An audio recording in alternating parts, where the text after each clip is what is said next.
வணக்கம். எல்லாம் வல்ல மூகாம்பிகையினுடைய அருளோடு இன்றைய சிந்தனைகள்.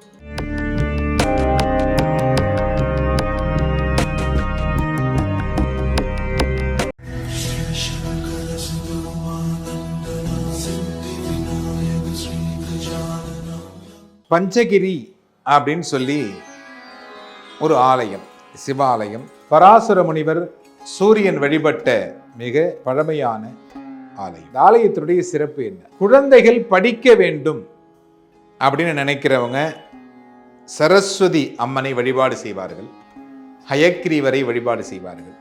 சிவ ஆலயங்களை செல்லலாமா அப்படின்னு கேட்குறீங்க இல்லையா? இந்த சிவ ஆலயத்திற்கு சென்றால் கண்டிப்பாக குழந்தைகள் நல்ல விதமாக படிப்பார்கள். இந்த சிவ ஆலயம் அப்படி என்ன சிறப்பு அப்படின்னு கேட்டீங்கன்னா, அங்கே இருக்கக்கூடிய வில்வ மரத்தடியில் பராசர முனிவர் தினமும் காயத்ரி மந்திரத்தை உச்சரித்து, ஏன்னா ஒரு இடம் புனிதமாகிறது அப்படின்னு சொன்னா அந்த இடத்தில் ஏதாவது புனிதம் சம்பந்தமான நிகழ்வுகள் நடந்திருக்க வேண்டும். ஒரு காத்து அடிக்குதுங்க, இந்த காத்து நுகருகின்ற பொழுது வாசனையாக இருக்கிறது அப்படின்னா இந்த வாசனையை தருவது யார்? அப்பக்கத்தில் ஏதாவது ஒரு மரம், மகிழம்பூ மரம். இந்த மகிழம்பூ மரம், செண்பகப்பூ மரம் இருப்பதினால் இந்த வாசனை இந்த காற்றில் கலந்து வருகிறது. அதே போல் அந்த இடம் புனிதமாக வேண்டும் என்றால் அந்த இடத்தில் ஏதாவது பூஜைகள் நடந்திருக்க வேண்டும்.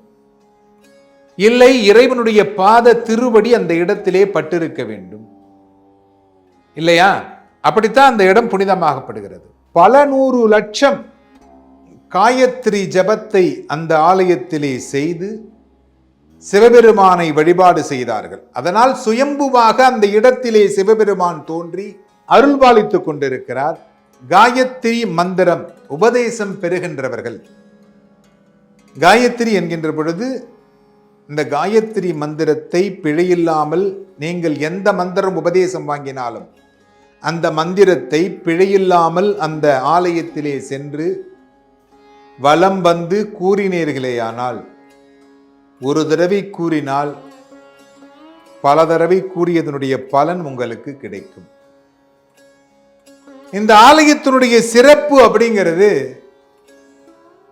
அரசாங்க தேர்வு, அரசு துறை சார்ந்த தேர்வு எழுதுறாங்க இல்லைங்களா?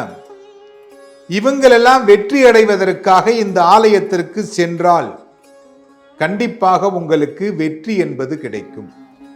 ஏன்னா அந்த காயத்ரி மந்திரம் அதிகமாக உச்சரிக்கப்பட்ட இடம், பல லட்சம் கோடி காயத்ரி மந்திரத்தை முனிவர்களால் உச்சரிக்கப்பட்ட இடம்.